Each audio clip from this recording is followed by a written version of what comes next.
Hello bachcho, let's read this question. So the question says, for the given incident ray as shown in the figure, the condition of total internal reflection of this ray, the minimum refractive index of the prism will be. Okay. So the key concept of this question is total internal reflection.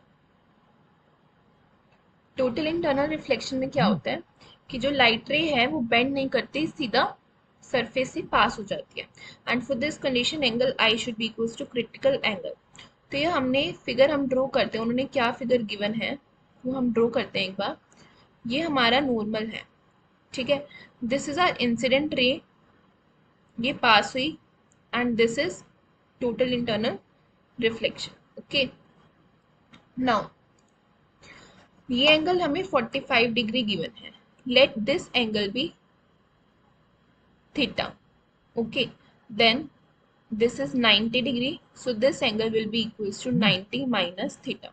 तो अब इसमें हम Snell's law लगाएंगे दो position पे, at position A and at position B. Okay, now this is mu, prism of refractive index mu, and this is air जहां पे refractive index हमारा 1 है. सो हम स्नेल्स लॉ लगाते हैं at point A. So at point A, mu1 sin I या n1 sin I is equals to n2 sin R. Okay, so n1 हमें क्या पता है, 1 into sin of 40 is equals to n2 हमें निकालना है into sin 90 minus theta. Okay, so sin 45 degrees 1 by root 2 is equals to n, and sin 90 minus theta is cos theta. So this is our first equation. Now applying at point B. ठीक है, so again n1 sin I is equals to n2 sin R. So n1 is mu, which is n अगर हम लिखें n into sin theta is equals to air में जा रहा है 1 into, अब TIR हो रहा है तो sin of 90 डिग्री. ठीक है, तो n sin theta is equals to 1. जैसे हम लिख सकते हैं कि sin theta is equals to 1 upon n. So these are two equations.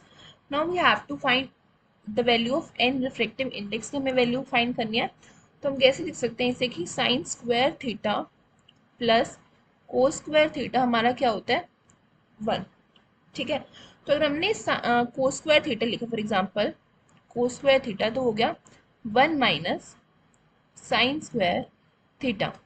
अब हमारे पास इक्वेशन नंबर 1 है और इक्वेशन नंबर 2 है.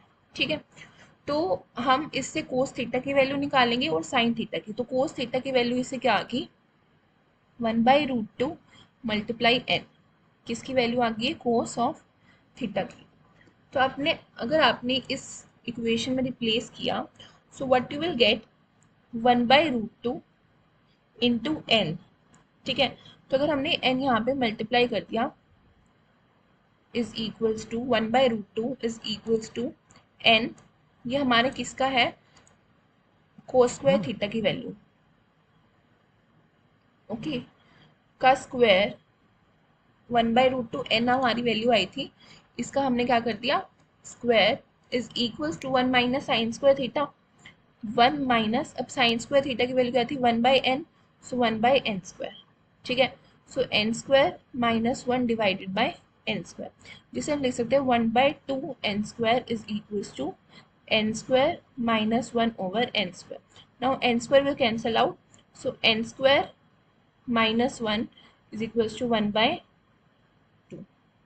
ठीक है, so n square is equals to 1 plus 1 by 2 which is equals to 3 by 2. Therefore, n की value आ गई under the root of 3 by 2. So that is your answer. Option number C is correct. I hope you understood it well. Best of luck for your future.